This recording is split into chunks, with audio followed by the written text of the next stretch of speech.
am delighted to be here and very, very honored to receive this Inspiration Award today. I would like to take a moment actually to honor Edie and Evelyn because their names conjure many thoughts. Trailblazers and masters of the UN stakeout, reporters of courage and integrity, and obviously really, really good friends. So thank you very much for everything and for all that you've done for the UN and for women around the world.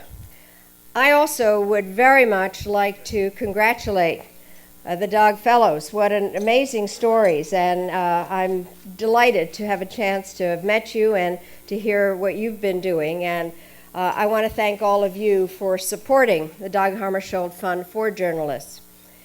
During the past half century, the fund has not only served as a living memorial to the Second Secretary General, but I think it has also done an amazing job in providing journalists from developing countries with funds and education and community necessary to expand their expertise. And I think that as we heard their stories, that's very clear. So I am very happy to be back at the United Nations. I really do feel very much as though I have come home. I have a very special affection for the UN, as Evelyn described and Edie described. Basically, I wouldn't be in the United States if it hadn't been for the UN. And I have spent a great deal of my life studying it and being part of it. I am known among my friends as Multilateral Madeleine. And I loved very much working here. And clearly, Secretary General Dag Hammarskjöld was a great example to everybody. He was a man who believed, and I quote, that no life was more satisfactory than one of selfless service to your country or humanity. And this service required a sacrifice of all his personal interests, but likewise the courage to stand up unflinchingly for convictions. Now, what is interesting, among the things you forgot to say, was that when I was a sophomore in high school, I won the United Nations contest for the Rocky Mountain Empire, which would be Colorado and Wyoming. And I think the reason I did was that I was able to name the 51 countries of the UN in alphabetical order at the time. And it was the time, basically, when Dag Hammarskjöld had become, or was about to become, Secretary General. And so in so many ways, he was the personification of what this institution was about. And so it's my special honor today to be here with Secretary General Ban Ki-moon and all the wonderful work that you are doing, and my truly close friend, the Deputy Secretary General, Jan Eliasson, with whom I served here before, who's one of my very special group of former foreign ministers. Its official name is the Aspen Foreign Ministers Group. Its unofficial name is Madeleine and her exes. So,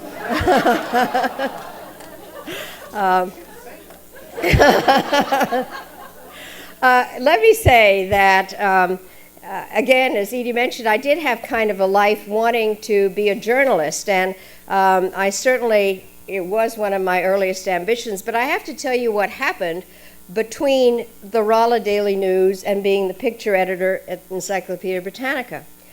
I wanted to be a journalist, and my husband was a journalist, and we were in Chicago, and we were having dinner with his managing editor, and he looked at me and he said, "So, honey, what are you going to do?" And I said, "I'm going to work on a newspaper." And he said, "I don't think so. You can't work on the same paper as your husband because of guild regulations." And even though there were 3 other papers in Chicago at the time, he said, "And you wouldn't want to compete with your husband by working on another paper, so honey, why don't you go find something else to do?" Now, I know what some of you might say and what I would say now, but at the time I basically saluted and became the picture editor at Encyclopedia Britannica. Ben, I did, as was mentioned, really follow with great interest everything that went on with the press and the role of the media in political change. That was my academic interest and clearly was something that I care about, and I obviously follow everything very carefully now. What was interesting, even though I went to a women's college, Wellesley, I think that we were a very different kind of generation. The young women of my era were being groomed more for marriage than anything else. And our graduation speaker said that our main duty in life was to raise interesting sons. I do think, and again, Mr. Secretary General, thank you so much for what you said in terms of getting more women across the United Nations system. When I was here as Perm Rep, it was one of the first times in life that I didn't have to make lunch myself. And at the time, there were 183 members at the UN, and I asked my assistant to please organize a lunch for me of the women Perm Reps. And I thought that there'd be plenty of people in my apartment. When I get there, there were 6 other women. They were from Kazakhstan, Philippines, Canada, Trinidad, Tobago, Jamaica, Liechtenstein, and me. So being the American, I organized a caucus, and we called ourselves the G7. And we actually lobbied in order to get women judges on the War Crimes Tribunal, because most of the crimes have been committed against women. And we did manage to get 2 women, and rape was declared a weapon of war. And we also tried to lobby your predecessor, Boutros Ghali, to get more women across the system. So I really do thank you very much for what you are doing and what you have said. I think that the creation of the UN entity for gender equality and empowerment of women in many of the resolutions passed by the General Assembly, protecting the lives of women and girls, is a clear path and a right one, because our collective experience has shown that when women have the power to make our own decisions, good things happen. The cycle of poverty can be broken, the spread of sexually transmitted disease is slowed, and environmental awareness have a better chance of success. And I say this because I believe it, and I believe it because I've seen it. I have seen women in Angola who had to tie leashes to their children in order to keep them from wandering out into the minefields left over from the nation's civil war. And I saw Hutu and Tutsi women working together in Burundi to resolve ethnic tensions and to prevent their country from what had happened in Rwanda. And I've seen women in Central Europe and Southeast Asia striving to end the practice of human trafficking. And I've seen women from Guatemala to Haiti to Afghanistan and Burma risking their lives to build democratic societies to improve respect for basic human rights. Too often, women are forced to play the role of victim, a part that they don't choose, but in the absence of power cannot escape. And the story that you told about the women in Kenya and various places, I think, just proves the point.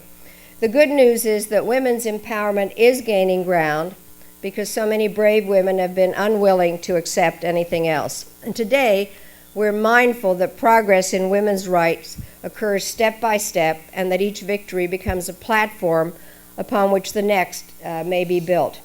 Our shared task is to keep building until we've raised enough platforms high enough to transform the very horizons of the earth.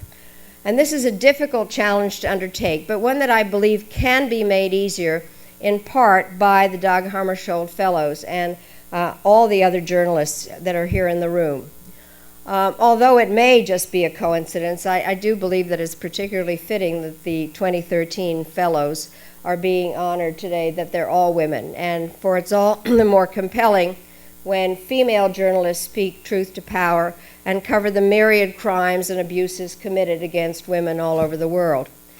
Their efforts are sorely needed as we work to transition from a tradition of silence to the empowerment of truth, so that victims get help, the culture of impunity ends, and those who inflict abuse either change their ways or lose their freedom.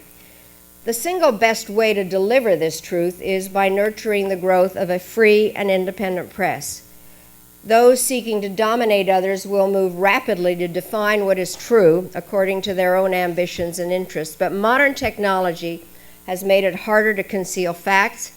Information today can follow many paths from darkness to light, and some see this advance as a cause for celebration, and to an extent it is. When a massacre occurs, or a defenseless village is bombed, or unarmed demonstrators are fired upon, chances are better that the world will be made aware, not eventually but quickly, that this is all to the good. But we also know that technology has no inherent morality.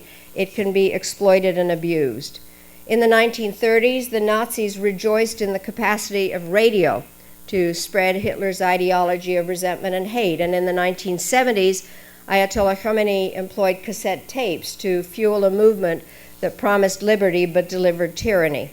Today's terrorists rely on the internet to identify recruits and defend their vicious ideas. So throughout history, we have learned to cherish freedom, but we have also discovered that liberty's survival depends on how wisely that freedom is used. In our era, we need not worry about a clash of civilizations, but there is no escaping a clash of ideas. As America's Secretary of State, I was given the chance to sit down with leaders from every corner of the globe, representing a wide variety of national interests, religious backgrounds, stages of development, and cultural and racial characteristics. And when I compared what I knew from my job to what I saw in the media, I began to suspect that the easier a story was to tell, the more likely it was to be wrong, especially when simplistic labels were attached to complex movements or when stereotypes drowned out what individuals were trying to say. I came to recognize that none of us have a monopoly on wisdom and that we all have a duty to consider the opposing points of view. The world is complicated and there are many sides of truth, but that doesn't mean that all ideas have an equal claim on our hearts or minds. Advocates of liberty have to speak up because listening is not the same as agreeing, and communication will lead to understanding only if minds on all sides are open. We should debate every issue, but also demand that governments respect the rights of their people, including the right to dissent in a peaceful and organized way. We should learn all we can about different cultures and creeds, but also insist that there is no cultural or religious sanction for terrorism or murder. We should acknowledge that no democracy is perfect, but also point out that the only legitimate power is the one which comes from the people. And finally, we should support those who bear witness, including the many journalists who risk their lives daily in areas of war and suffering, and let us pay tribute to their bravery, honor their sacrifice, and above all, act on the information they provide. The victory of truth depends on our capacity to use the means of modern communication to educate, not to inflame, and to convey ideas with balance and context so that emotions are informed by knowledge. It relies on our judgment in discerning amid the many complexities of our age the fundamental difference between right and wrong. And it will be based finally on our courage in honoring the vision of Secretary General Dag Hammarskjöld and the fund that bears his name by demonstrating our commitment to international cooperation, our support for the role of civil society, and our dedication to the dignity of every human being. To the fulfillment of that high purpose, I continue to pledge my own best efforts, and I thank you very much. And having discovered my voice, I will never shut up. Thank you very much. Thank you.